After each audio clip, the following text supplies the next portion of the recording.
The Great Council of the Galaxy was not a place for weak voices. It was a hall of giants, where alien races from 1,000 stars gathered. Their ships had crossed wormholes, their minds had conquered science, and their weapons could break planets. In this hall, they believed only strength mattered. And so, when the name of humanity was mentioned, the hall filled with laughter. "The soft ones," sneered a tall reptilian warlord. His scales were dark green, his voice sharp like metal. "They cry when they lose. They hold each other when they are afraid. What use are such creatures in war?" Another alien, with long silver tendrils for hair, shook its head slowly. "I have studied them. Their history is full of foolish acts. They die for love, for family, for hope.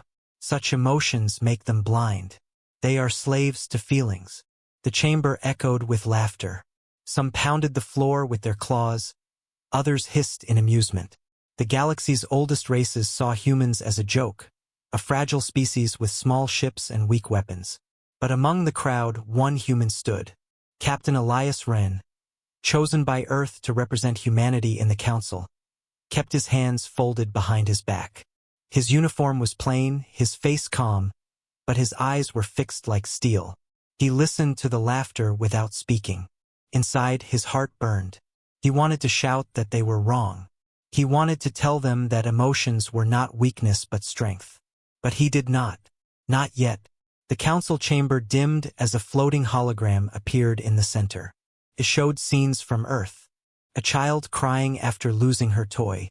A mother holding her baby, tears of joy in her eyes. A soldier embracing his friend after battle.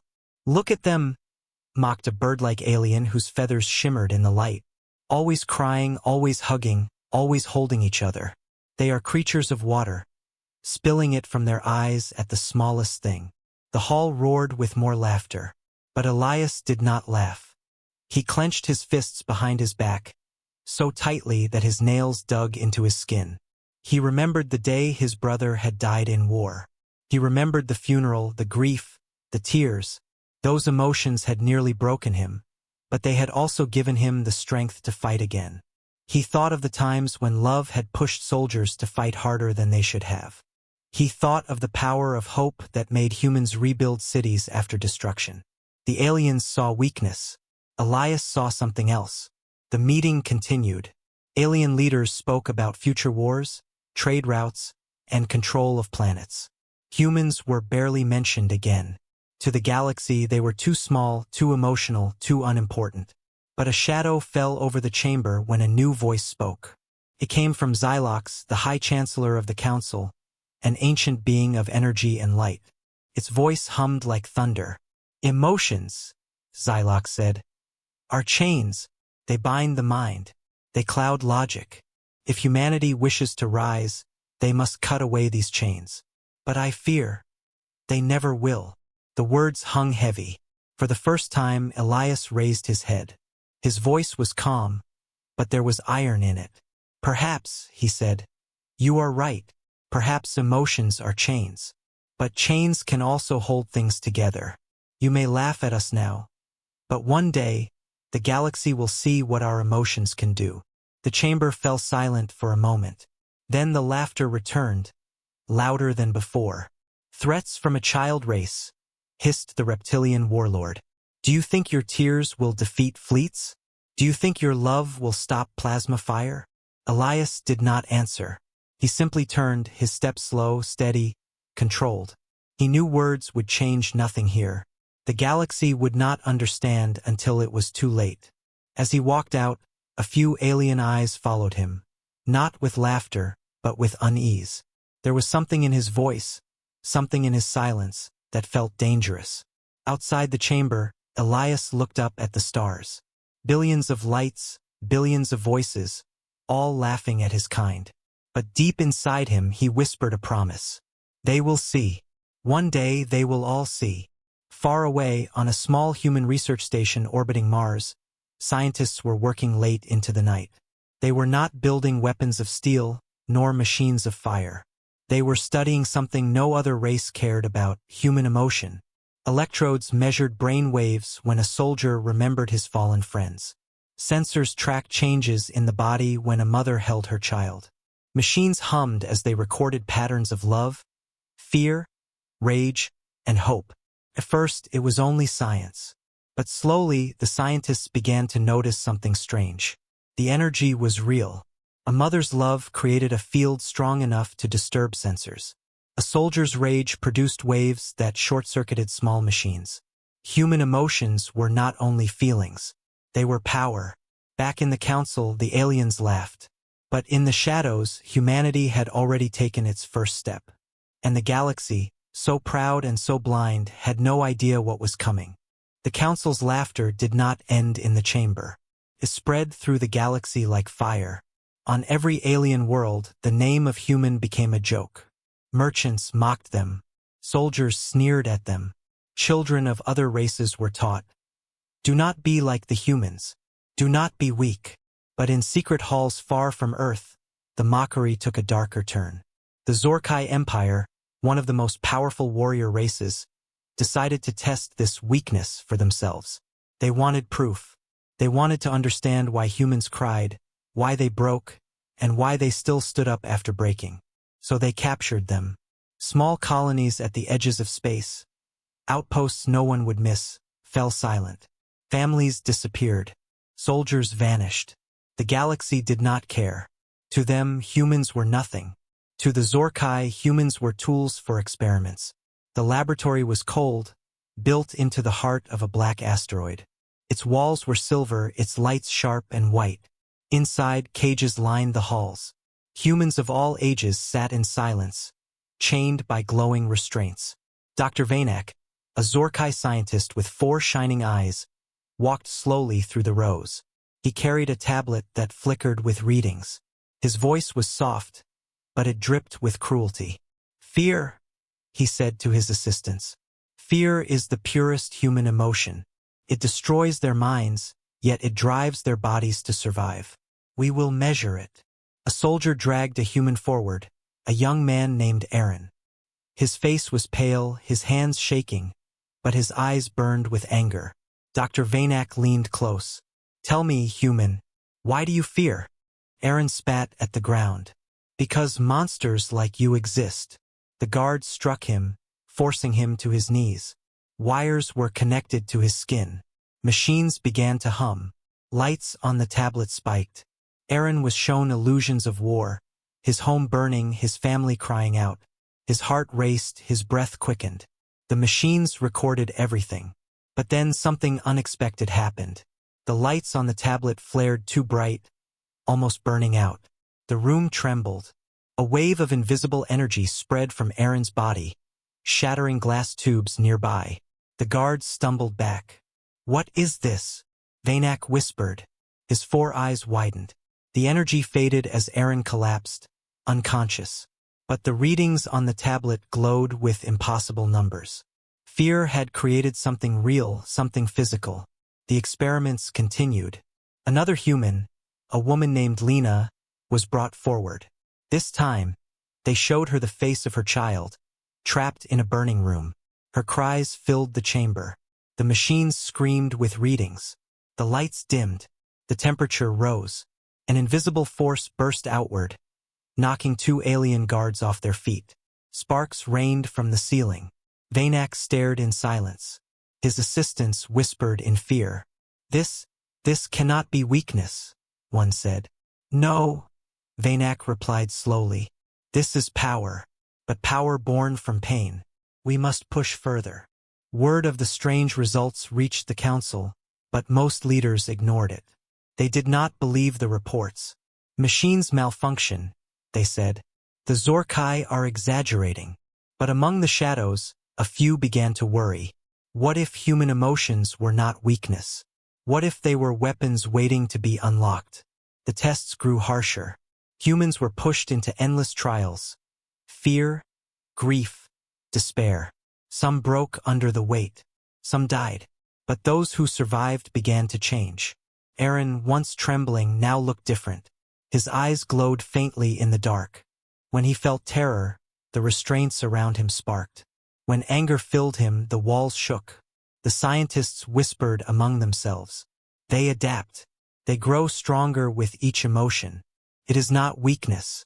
It is evolution. Dr. Vanak stared at the recordings, his 4 eyes unblinking. He had studied 1,000 races. None had ever shown this. Humans were not just emotional. They were dangerous. One night, when the labs were silent, Lena whispered to Aaron in their cage. "They think we are weak," she said. "They do not know what we carry inside." Aaron clenched his fists. He remembered his family, his friends, his home. The pain burned, but it also gave him strength. "When the time comes," he whispered back, "we will show them." The next experiment was the breaking point. The scientists forced Aaron and Lena into a chamber together. They simulated their deaths, making each watch the other suffer. The machines expected despair, collapse. But instead, something else happened. The emotions inside them fused. Fear, pain, rage, love. The room shook violently. The walls bent inward as if crushed by invisible hands. The machines screamed, unable to process the readings. Lights exploded, showers of sparks falling everywhere. Guards shouted, weapons raised. But their rifles jammed. Screens shattered. The air itself seemed to vibrate. Dr. Vanak screamed at his assistants, "Shut it down! Shut it down now!" But it was too late. Aaron and Lena stood in the center, their chains glowing, then snapping apart. Their eyes blazed like fire. The energy burst outward, a wave that threw guards into walls, broke steel doors, and crushed machines into scrap. The entire laboratory trembled as if the asteroid itself feared. When silence fell, the 2 humans stood free among the wreckage. Dr. Vanak stared at them in horror. For the first time, the great Zorkai scientist felt fear of his own.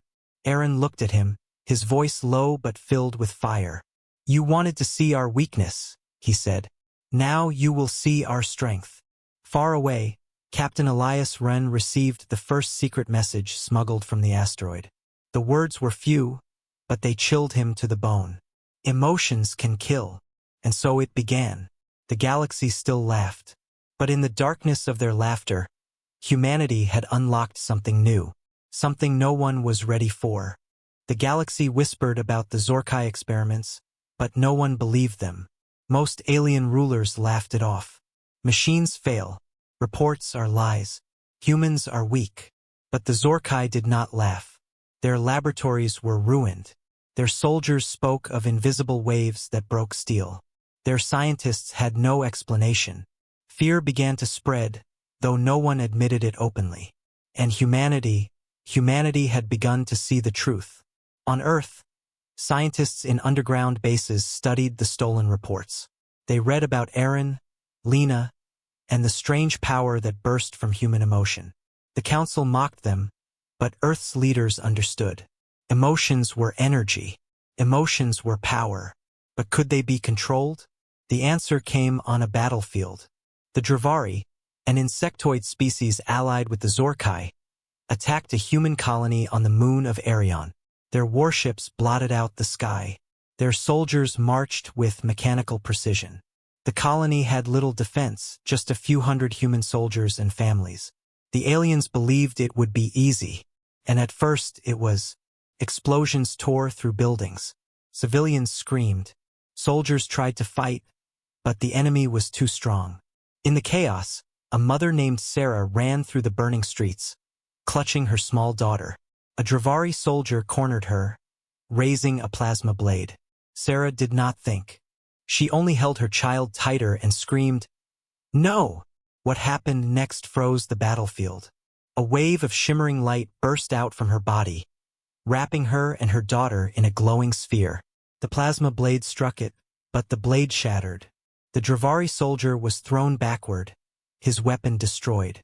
Other soldiers fired their rifles, but the energy field bent their shots away. Bullets, plasma, and fire all curved, all stopped. The mother's love had become a shield. Human soldiers watched in disbelief. The Dravari roared in anger, pressing the attack. But every time Sarah thought of her daughter's safety, the shield grew stronger. Civilians rushed to her side, protected by the light. The soldiers saw hope. For the first time, they did not feel weak. They felt powerful. And in that moment, the tide of battle shifted. Word of Sarah's shield spread quickly. The human military brought her back to Earth, studying her day and night. Machines measured the waves of energy her love produced. The readings were unlike anything the scientists had seen. "It is not fear," one said. "It is not grief. This is different. This is protection." "Love," whispered another. "She is protecting more than herself. She is protecting what she loves." The scientists experimented carefully. They brought families together, lovers reunited, friends who thought they had lost each other. Each time, the energy flared. Sometimes it glowed as light. Sometimes it hummed like a low vibration. It was not as destructive as rage or grief, but it was stronger in another way. It defended, shielded, it endured.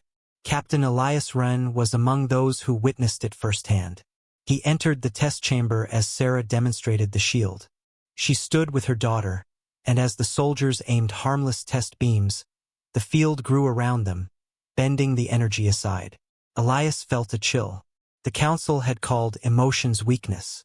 But here was love, standing like a wall no weapon could pierce. He turned to his officers.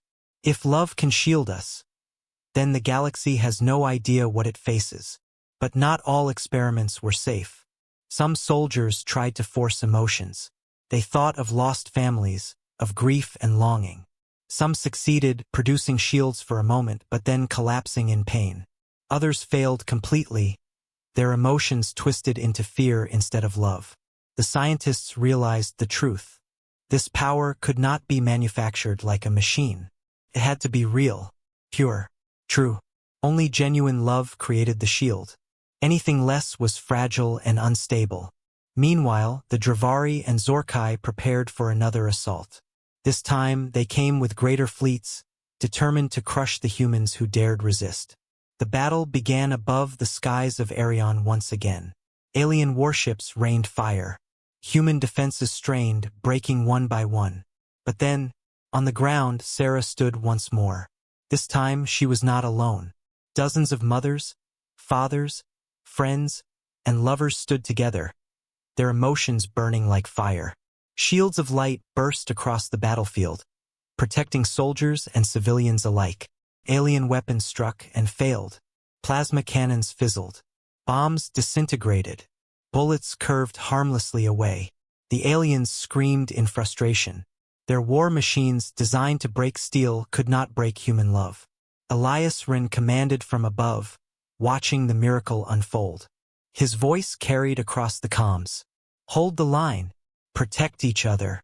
Let them see what they call weakness." And the humans did. The battlefield became a storm of energy, not from weapons, but from feelings. Love turned into walls, hope into courage. For the first time, the Dravari retreated, their pride shattered. The galaxy could not ignore it anymore. Reports spread faster than light. Human civilians stopping weapons with nothing but their emotions. Families shielding entire platoons. Soldiers fighting with new strength, powered not by orders, but by bonds. Some alien leaders still mocked, saying it was lies. But others began to whisper, "If love can shield, what can rage do?" In the quiet after the battle, Elias stood with Sarah. Her daughter played nearby, laughing as if the war had not touched her. "You changed everything," Elias said softly. Sarah shook her head. "I only wanted to protect her." "That is enough," Elias replied. His eyes hardened. "And if the galaxy thinks this is weakness, then let them come. We will show them." But in the darkness of space, the Zorkai Chancellor received the reports. His claws dug into the armrest of his throne. "They shield themselves with feelings," he hissed. "They twist love into a weapon. If this continues, no fleet will stop them." His generals bowed their heads, waiting for orders. The Chancellor's eyes burned. "Then we will break them with fear. If love is their shield, then terror will shatter it."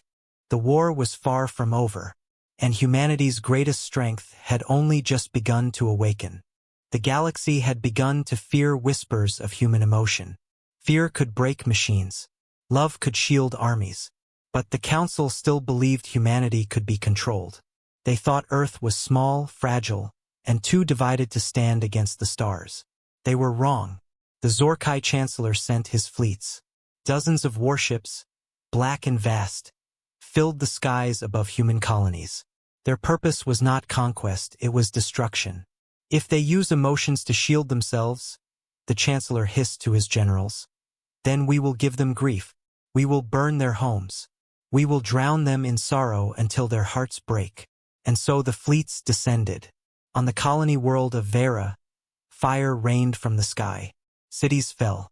Families screamed. Soldiers fought desperately. But the enemy's numbers were endless.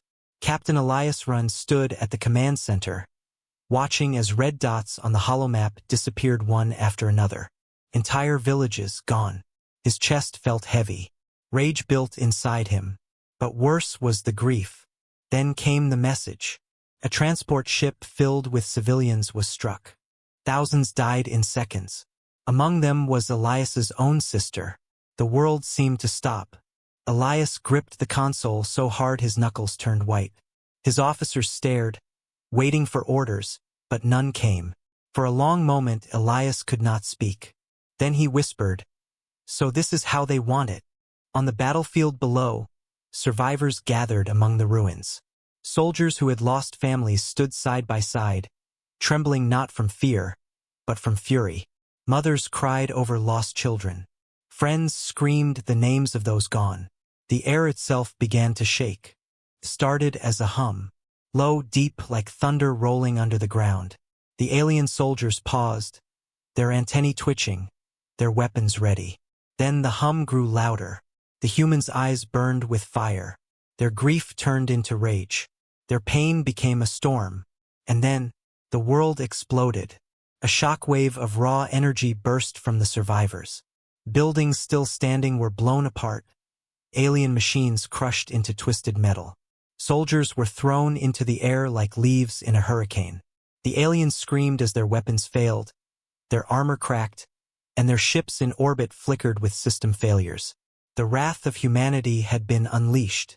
Dr. Vanak, watching from his warship, stared in horror. "Impossible," he whispered.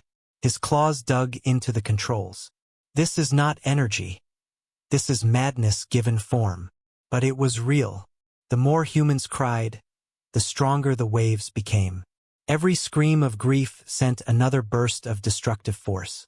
Every tear added to the storm. Entire alien platoons fell without a single bullet fired. Captain Elias finally gave the order. His voice was steady, though his heart burned. "Let it out. Do not hold back. Show them what they have awakened." The humans obeyed. Grief, rage, anger, pain, all poured out. Alien warships in orbit trembled as systems crashed. Engines overheated. Weapons jammed. Some ships simply fell from the sky, torn apart by invisible currents of emotion. The galaxy had never seen war like this. One alien commander tried to rally his troops. "Do not fear them. They are only flesh." But as he raised his blade, a young human soldier locked eyes with him. That soldier had lost his entire family in the attack. His heart burned with fury. The alien's blade shattered in his hands before he could swing. His armor crumpled inward, crushing him alive. The soldier fell to his knees, crying, but around him the battlefield burned with his grief. The Zorkai fleet began to retreat, but it was too late. Waves of wrath chased them even into orbit. Shields failed. Engines ruptured. Explosions lit the skies like a storm of stars. For the first time in galactic history, the great Zorkai warriors fled. Not from weapons, not from strategy, but from the emotions of a so-called weak species. When silence finally returned, Vera was broken. The cities lay in ruins. The humans stood among the ashes, their faces streaked with tears, their eyes still glowing faintly with power.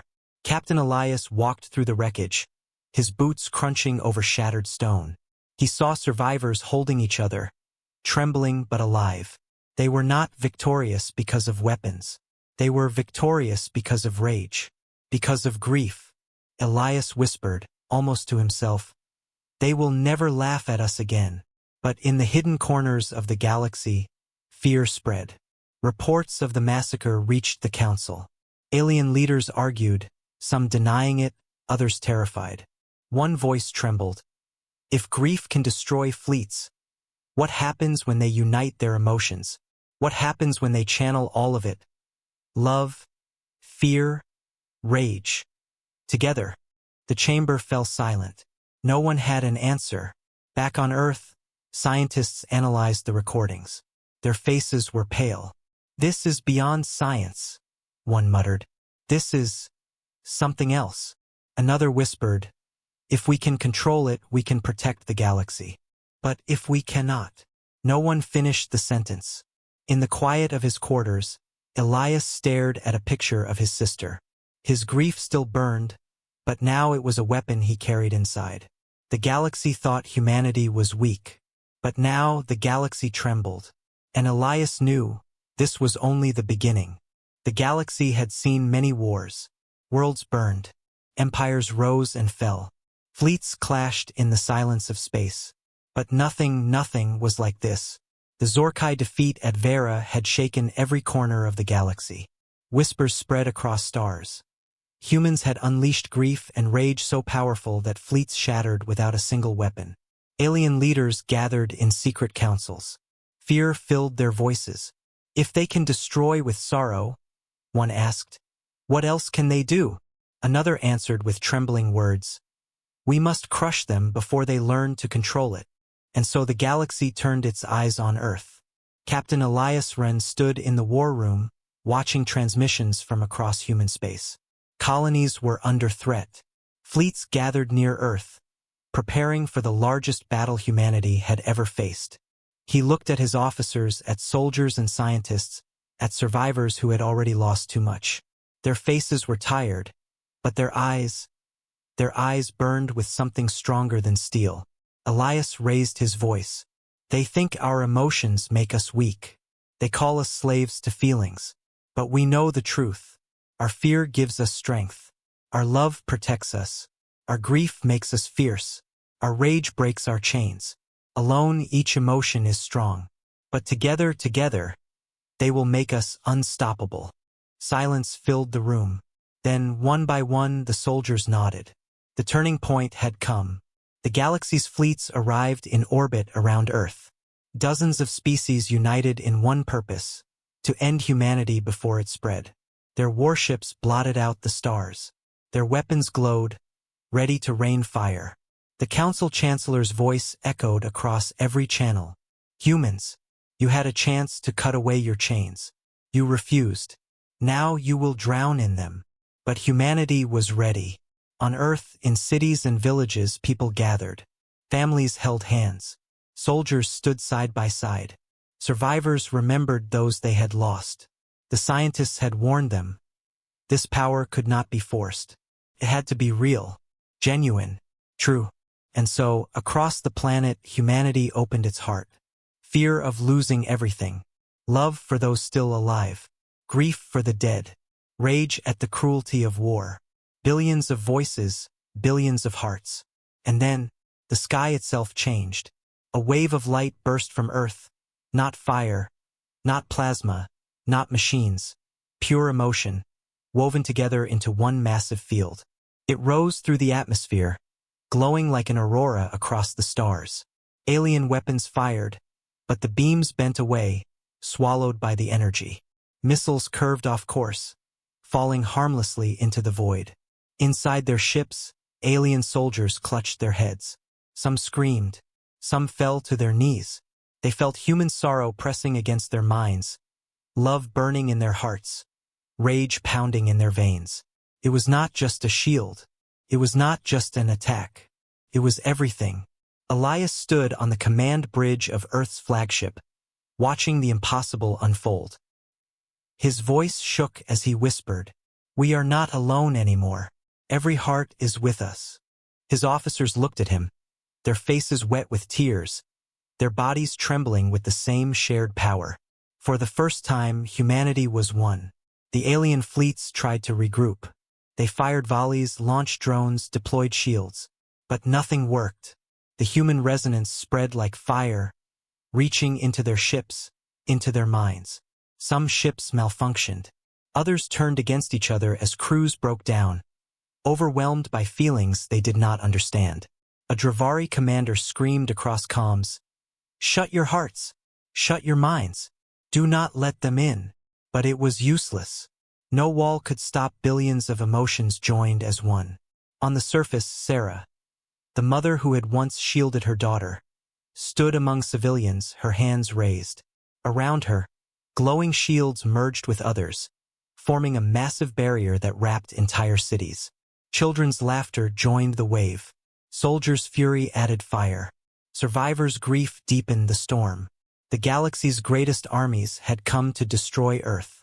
Instead, they found themselves drowning in something they had never faced.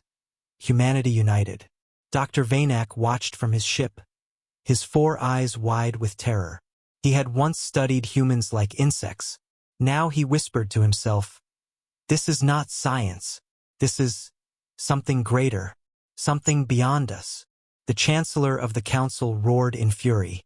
"Fight them! Crush them! They cannot be stronger than the galaxy." But his own generals hesitated. Some shook, some turned away, and one spoke with a trembling voice. "Chancellor, we cannot fight this. It is not war. It is something else." The Chancellor fell silent. Around him, his fleet began to scatter, retreating into the void. The unthinkable had happened. The galaxy was afraid. When the skies cleared, Earth still stood. The people were bruised, scarred, but alive. They had not won with ships or weapons. They had won with themselves. Captain Elias looked across the stars, his voice calm but filled with fire. This was their mistake. They thought our feelings were chains. But together we have turned them into wings. And now the galaxy will tremble. Far across space on alien worlds, leaders met in silence. No one laughed at humans anymore. No one mocked tears or love. Instead, they asked a single question: what happens when the humans cry together again? And the galaxy knew this was the turning point. From here, nothing would ever be the same. The galaxy had changed. No one laughed at humanity anymore. The fleets that once mocked Earth had retreated in silence. Worlds that once sneered at weak emotions now trembled at the thought of human rage, grief, and love. But fear alone could not shape the future. Humanity knew this truth. Captain Elias Wren understood better than anyone. As he looked over the scarred Earth, he saw both victory and ruin. Cities burned. Families grieved. The power of emotions had saved them, but it had also destroyed much. If humanity wished to survive, they had to prove something greater, that their emotions were not just weapons. They could heal. They could build. And so began the final chapter. The Council of the Galaxy gathered again, this time in uneasy silence. The hall that once roared with laughter now echoed only with whispers. Alien leaders shifted uncomfortably in their seats. The Chancellor's voice shook with anger and fear. Humans have broken the balance. They wield something we cannot control. If they rise further, no empire will be safe. But another voice interrupted. It was not human. An elder from the Alari, a peaceful race of light, stood tall. Perhaps we were wrong. Perhaps emotions are not chains. Perhaps they are the key. Murmurs filled the chamber. Some agreed. Others still clung to fear. And then the doors opened. Captain Elias entered, flanked not by soldiers, but by civilians, mothers, children, survivors. Their faces carried scars, but their eyes shone with quiet strength. The aliens expected threats. They expected fury. Instead, Elias spoke with calm, steady words. You have seen what we can do when we are broken. You have seen what we can do when we rage. But that is not all we are. He raised a hand, and a small device hummed. A hologram appeared. Recordings of humans shielding one another with love, healing wounds with hope, rebuilding cities with unity. This is what you fear? Elias asked softly. Not weapons, not fire, but the strength of caring for one another. The chamber was silent. On distant worlds, humans had already begun to show what emotions could do beyond battle. In colonies once ruined, survivors gathered not only to rebuild their homes, but also the alien settlements destroyed in the crossfire. Human empathy stretched beyond their own kind. They fed starving alien children. They comforted grieving soldiers who had once fought against them. Love became more than a shield. It became a bridge. Grief became more than a storm. It became a shared mourning that united species. Even rage softened, turned into determination to protect, not destroy. The galaxy watched, confused. For millennia, power had always meant conquest. But here were humans showing a different kind of strength. One day, on the ruined world of Vera, an alien general knelt before a group of human survivors. His armor was cracked, his pride shattered. "I fought you," he said quietly. "I killed your people. Yet you rebuild my cities as if they were your own. Why?" A human woman placed a hand on his shoulder. "Because we know loss, because we know pain, and because we refuse to let anyone else feel it alone." The general lowered his head. For the first time, he understood. Back in the council, resistance crumbled. One by one, leaders admitted the truth. They had mocked humanity for centuries, blind to the force that lived inside them. Now they understood. Emotions were not weakness. They were the most powerful energy in the galaxy. The Chancellor tried to resist, his voice rising in desperation. "If we kneel to them, we surrender everything." But another alien leader stood. Then another. Then dozens. Their voices united. "We do not kneel to humans. We kneel to what they have shown us. That feelings are the greatest power in existence." And so, for the first time in history, the council bowed. Not in defeat, but in recognition. Humanity had done the impossible. They had turned laughter into fear. They had turned fear into respect. And now they turned respect into hope. In the years that followed, the galaxy changed. Wars slowed. Old enemies began to talk. Humans traveled to distant worlds, not as conquerors, but as healers, as builders, as friends. Wherever they went, they carried their strange, dangerous gift. Sometimes it was love that shielded. Sometimes grief that healed. Sometimes hope that lifted. But always it was human. Captain Elias Run stood once more at the edge of the council chamber, watching alien races work together. His sister was gone, but her memory burned inside him, not as pain now, but as strength. He whispered to himself, "They laughed at us once. They thought our feelings were chains. Now, the galaxy itself is held together by them."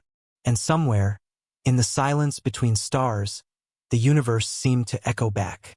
Not with laughter, not with fear, but with the quiet heartbeat of countless souls, joined together. The galaxy had learned its lesson. They laughed at human feelings, until human feelings became the force that made the galaxy kneel.